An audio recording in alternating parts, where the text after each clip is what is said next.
بسم اللہ الرحمن الرحیم۔ السلام علیکم ورحمۃ اللہ وبرکاتہ۔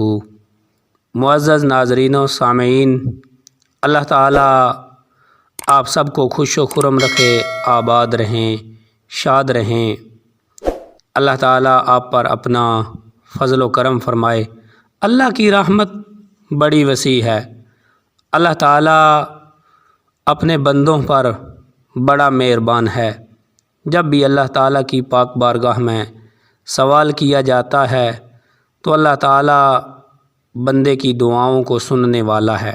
صحیح بخاری شریف اور مسلم شریف میں یہ حدیث پاک موجود ہے۔ حضرت سیدنا ابو ہریرہ رضی اللہ تعالی عنہ اس حدیث پاک کے راوی ہیں۔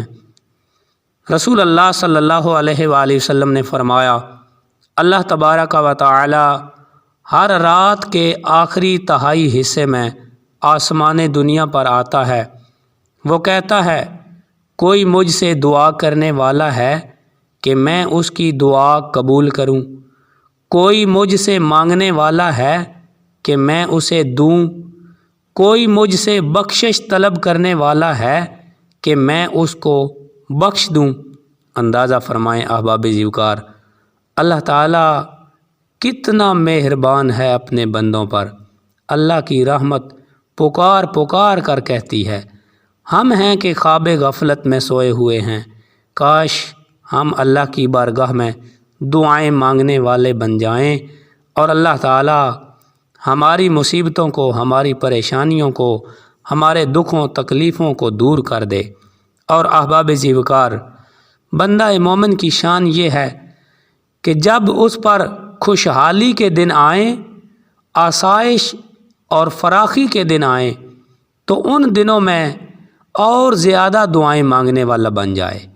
اور اس چیز کا فائدہ یہ ہے، حدیث پاک سماعت فرمائیں، جامعہ ترمذی شریف میں حضرت سیدنا ابو ہریرہ رضی اللہ تعالی عنہ بیان کرتے ہیں کہ رسول اللہ صلی اللہ علیہ وآلہ وسلم نے ارشاد فرمایا، جس شخص کو یہ بات اچھی لگے کہ سختیوں اور تکلیفوں میں اللہ تعالیٰ اس کی دعا کو قبول فرما لیں تو ایسے شخص پر لازم ہے کہ وہ خوشحالی کے زمانے میں بہت زیادہ دعائیں کرے۔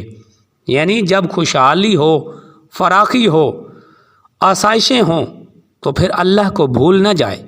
ہمارا المیہ یہ ہے کہ اکثر مسلمان چار پیسے آ جائیں تو نماز تک چھوڑ بیٹھتے ہیں۔ تنہائی میں اللہ کے سامنے عاجزی اور دعا نام کی کوئی چیز نہیں ہوتی۔ ایسے لوگوں پر جب سختیاں آتی ہیں تو پھر وہ جلد دور نہیں ہوتی۔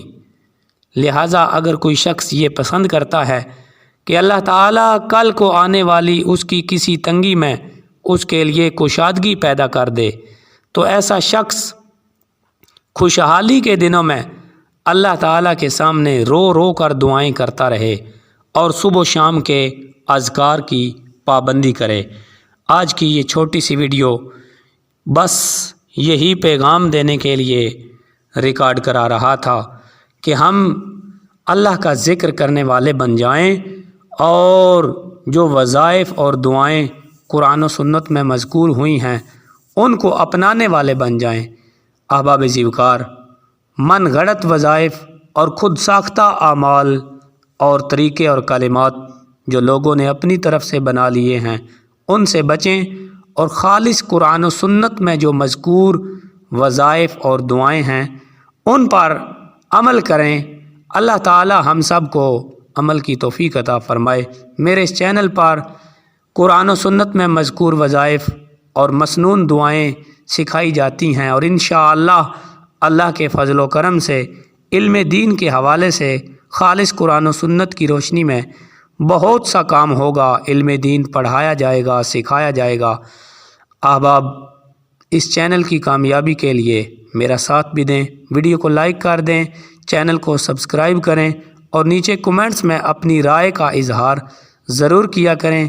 ملتے ہیں اگلی ویڈیو میں، تب تک کے لیے قاری وقار گوندل کو اجازت دیجیے۔